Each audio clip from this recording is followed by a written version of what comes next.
when NAFTA was signed, all of those places went to Mexico. It just, Rawlings is sewed in St. Louis now. They don't sew, but they don't sew in southern Missouri. They sew in St. Louis.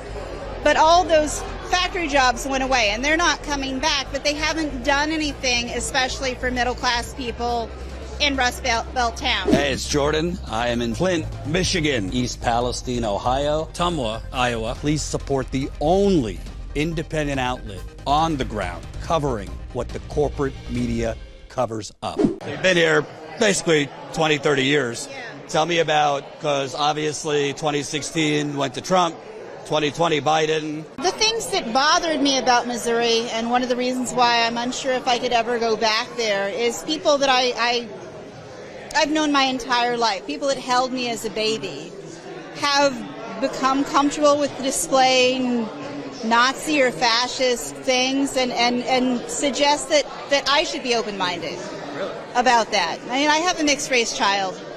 My mother's next-door neighbor has become like this, and these are people I've known my entire life, and it's just not what I think America was supposed to be. Certainly not the Missouri I grew up in, not the Missouri that I knew.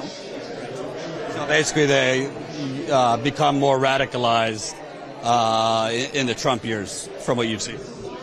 Well, yeah, it's fascist. It's just open fascism where they're very comfortable saying racist, offensive things. People that I have never heard swear before are using the C word and saying just hateful abominations all around, and they're churchgoers. They go to these super churches, and the super churches are like, hey, it's all right if the other person is a Democrat. You can say whatever you want to. They're going to burn in hell.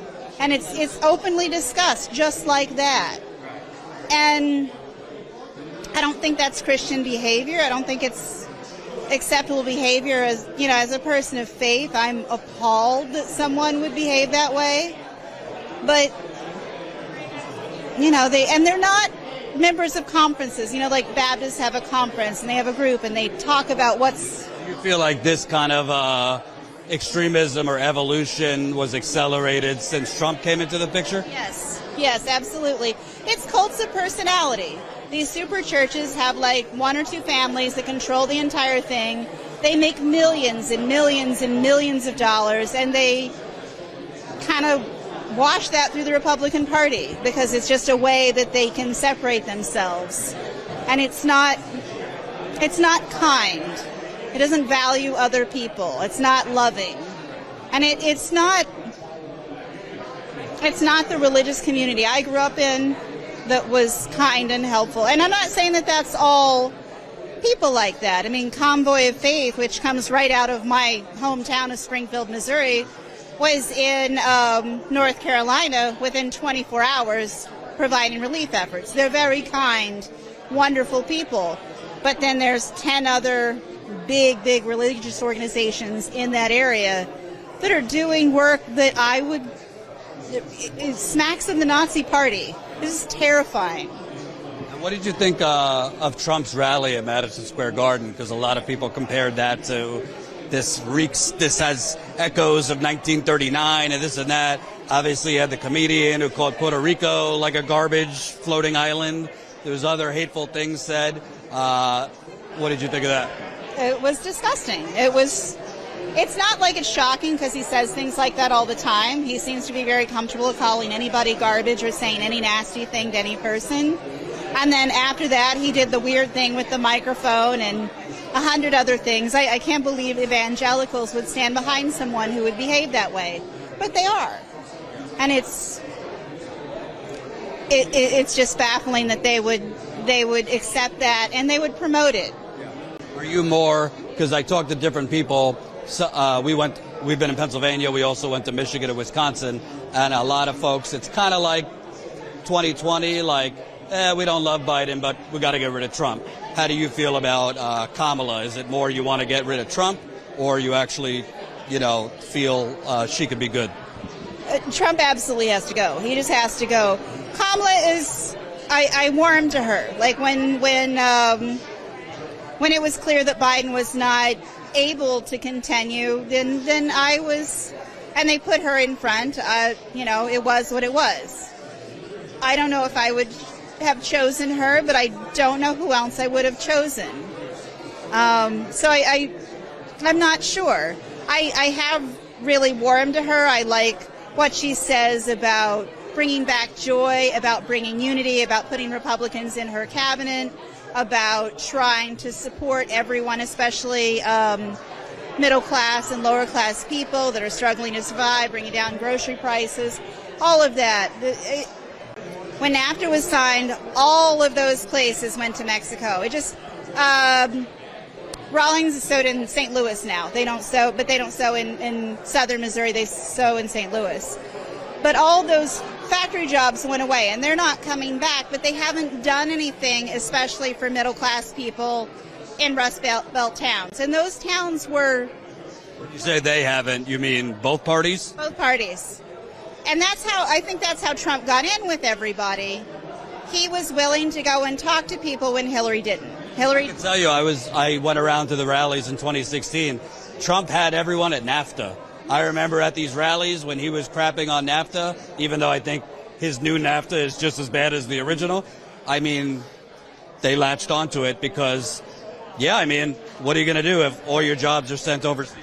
Well, and Hillary's from Arkansas, and she didn't go to her own state and talk to people.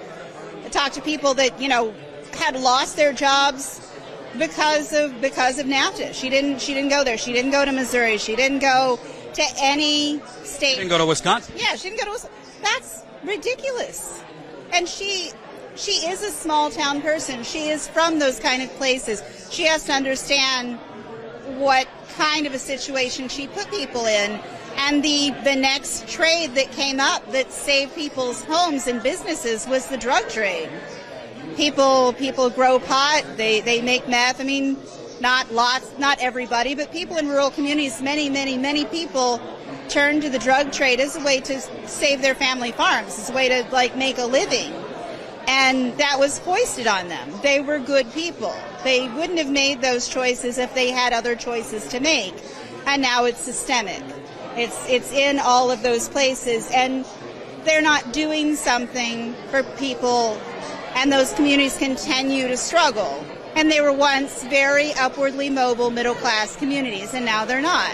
And that's what caused Trump to come to power. He was willing to talk to people. He saw where his in was. It certainly wasn't with New York billionaires or people in Atlantic City, because he bankrupted their businesses. But he was willing to talk to people that were struggling, and that was how he got in. I don't think he cares about people. I certainly don't think he cares about them. He didn't care about the businesses he destroyed in Atlantic City. Now, with Kamala, in fairness, she's had much less time than any other candidate because she took over, in August? But do you think she's proposing anything bold enough that would speak to those people? Because what I see she's proposing, there's some good things, but a lot of it seems more small ball. Whatever you think of Bernie, people knew what he stood for, whereas she's talking about tax credits and et cetera. Do you feel like to win back those people, Democrats need to go bigger? Absolutely. Well, she's from California. She hasn't seen those places, and she hasn't seen what happened to people's lives. And what happened to people's lives was sudden and very drastic. I saw many people that I knew, that I went to school with. I saw their families lose their jobs. My parents were teachers. They were okay. But that wasn't true for all of my friends. That wasn't true for people that I grew up with. Their families lost their jobs. Some people's grandparents lost their pensions. People lost farms starting then and up to now at an accelerating rate, and now it's as fast as people are losing farms during the Great Depression. And they're allowing international corporations to buy those up and putting them in big food trusts, and we're not going to have control over our own food supply because of it. And that's a growing problem that's brewing in the background that will be a really difficult thing in the future. Why do you think in all these states, Pennsylvania, Michigan, Wisconsin, it's so close when basically you have, I think, a used car salesman, proto-fascist, but yet it's still close. Is it because when I went to Michigan, Wisconsin, and Pennsylvania, there's so many people that honestly voted for Biden in 2020 to get rid of Trump, but felt like the Democrats abandoned a lot of the things they said they were going to do. And obviously you have the Gaza issue. Why do you think it's so close? People are really upset about the southern border. They're hammering against illegal immigration, and that is, I think that's a big issue in everybody's mind. They're so upset that they think illegal migrants are going to take their jobs. I haven't ever heard anyone say, I had a great job as a fruit picker until an illegal migrant showed up and took my job. And it's funny, it's not funny actually, but it's such nonsense because the people taking your jobs are from other countries because of things like NAFTA. It's not migrants taking your job. Well, and people think that that deporting all of the illegal immigrants will change that, and it won't. It'll collapse the agricultural industry. If we don't have, no American grows up to work in a chicken plant. Nobody wants to do that job. So a lot of illegal migrants are processing most of the food we put on our tables. And if we deport them all, we're going to just collapse many, many, many industries that they're not looking at, and they're not aware of systems thinking. They're not thinking, 2 steps ahead. They don't understand how things work. They just understand that they're having a hard time buying groceries. They're going to have a lot harder time buying groceries when there's no food on the shelves because they deported people. I think Trump has been expert, starting with birtherism, that he's been expert at distracting people with this immigrants and this and that, and it's kind of the old school playbook, get them to blame the other. Well, and he's the child of an immigrant, the grandchild of an immigrant, twice married to immigrants, and is yelling and yelling about immigrants and framing Kamala as the immigrant and saying that she's causing all of these problems. And then I've gotten on a lot of Facebook discussions with people who say, oh, well, we're giving all this money, just giving all this money, hand over fist to illegal migrants. And I was like, well, if you could get a bunch of money with no Social Security number and not being able to speak English, you should go into a Social Security office, pretend you speak no English and don't take your driver's license, and try to get a translator to ask for money. Because when you sign up for Social Security, when you sign up for TANF, when you sign up for Medicaid or Medicare or any public program, they ask you for your name, your address, and your Social Security number. I've been a teacher for 25 years, so mostly in special ed.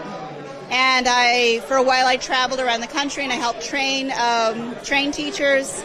And for the last 7 years I've just been a special ed teacher within the classroom. I've worked with a lot of families like that. I know what their situations are. I never knew for sure who was documented or who was undocumented because I didn't ask. It's not my business.